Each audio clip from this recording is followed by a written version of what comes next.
ഇന്ന് നമ്മൾ നോക്കാൻ പോകുന്നത് 407-ൻ്റെ ഒരു വണ്ടിയാണ്, ടാറ്റൻ്റെ. അപ്പോൾ ഈ ഒരു വണ്ടിയാണ് നമ്മൾ സ്കാൻ ചെയ്യാൻ പോകുന്നത്. എന്താണെന്നുള്ളത് നോക്കാം. ഓക്കെ, ഇവിടെയാണ്, ഈ ഒരു ഭാഗത്താണ്, ഡ്രൈവർ സീറ്റിൻ്റെ ഭാഗത്തല്ലാതെ ഈ ഒരു ഭാഗത്താണ് ഇതിൻ്റെ ഇത് വരുന്നത്, OBD പോർട്ട് വരുന്നത്. ഓക്കെ, ഇവിടാണ് വരുന്നത്. ഞാൻ ഓൾറെഡി കണക്ട് ചെയ്തിട്ടുണ്ട്. ഇനി നമുക്ക് എന്താ പ്രശ്നമുള്ളത് നോക്കാം. ഓക്കെ, ഇവിടെ സെലക്ട് ചെയ്യാണ്.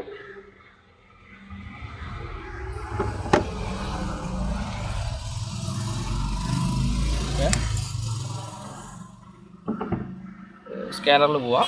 അതിന് ശേഷം ടാറ്റ അടിക്കുക, സെർച്ച് ചെയ്യുക. അതിന് ശേഷം നമ്മൾ HCV ചെയ്യുന്നുണ്ട്. ഓക്കെ, അതിന് ശേഷം റീഡ് ഡീറ്റെയിൽസ് എടുക്കുക, എൻജിൻ എടുക്കുക.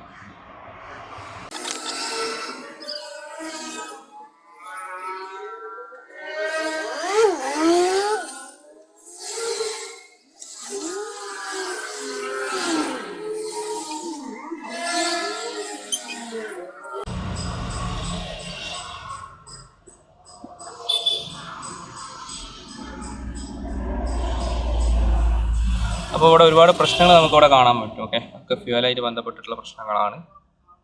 ഓക്കെ, ഇവിടെ നമുക്ക് ഓരോന്ന് എടുത്ത് നോക്കിയാൽ നമുക്കിതിൻ്റെ റെമഡീസ് ഇവിടെ കാണാം. Fuel filter plug door dirty കാണിക്കുന്നുണ്ട്. ഓക്കെ, അതായത് അതിൽ ഫ്യൂവൽ ഫിൽറ്റർ കംപ്ലൈൻ്റ് ആയിരിക്കും, അല്ലെങ്കിൽ അതിൽ വരുന്ന ഡീസൽ കുറവായത് കൊണ്ടാണ് ഇതിൽ കാണിക്കുന്നത്, അല്ലെങ്കിൽ പമ്പിൻ്റെ കംപ്ലൈൻ്റ് ആയിട്ട് ഇതിൽ കാണിക്കുന്നുണ്ട്. ഓക്കെ, അതുപോലെ തന്നെ ഇഞ്ചക്ടർ അവിടെ കാണിക്കുന്നുണ്ട്. പെഡൽ കൊറിലേഷൻ കാണിക്കുന്നുണ്ട്. അത് വാണിംഗ് വരുന്നതേ ഉള്ളൂ ഈ ഒരു പ്രശ്നത്തിൻ്റെ.